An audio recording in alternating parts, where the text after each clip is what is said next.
Hassi Beida, Hassi ça se prend et ça pue. 1962, l'Algérie naît sous le poids des accords. Une libération, une paix sans gros efforts. De référendum, celles son destin d'état. Sous conditions françaises, leur liberté sans éclat. Feu Mohamed V, sultan roi du royaume ancien. Regarde ces terres volées, offertes par les Français d'un douf colon Béchard.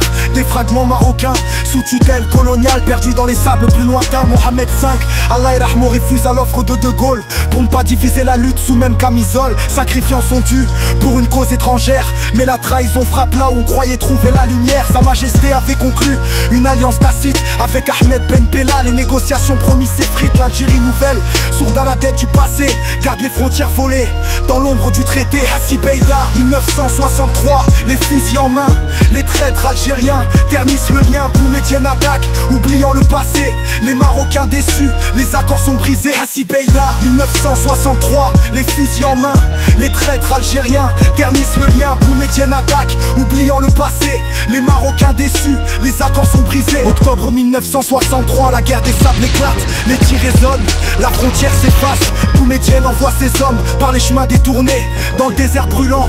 L'honneur est bafoué à Hassi Beida, le sang marocain se répand. 10 soldats tombent face à un ennemi arrogant. Des kilomètres de sable pour quelques poignées de terre. Le royaume regarde, trahi dans cette guerre. Ces terres qu'on croyait prêtées pour une noble cause ont vu la trahison écrite dans les clauses. Feu Sa Majesté Hassan nous ordonne de répondre, et sous le feu des balles, les idéaux s'effondrent. Hassi Beida, 1963, les fusils en main, les traîtres algériens ternissent le lien. Boumedienne attaque, oubliant le passé, les Marocains déçus, les accords sont brisés. Hassi Beida, 1963, les fusils en main, les traîtres algériens ternissent le lien. Boumedienne attaque, oubliant le passé, les Marocains déçus, les accords sont brisés. 17 novembre, une date gravée à jamais, 3 semaines de guerre, des dizaines de vies arrachées, un douf est repris sous la noble bannière chérifienne. Le Maroc vainqueur, mais la paix n'est pas certaine. Boumedienne désespérée appelle Nasser à l'aide. L'Égypte intervient pour éviter plus de sang versé. À Bamako un cessez, le feu amer est signé. Des cicatrices puis des fracas, le conflit ne fait que commencer.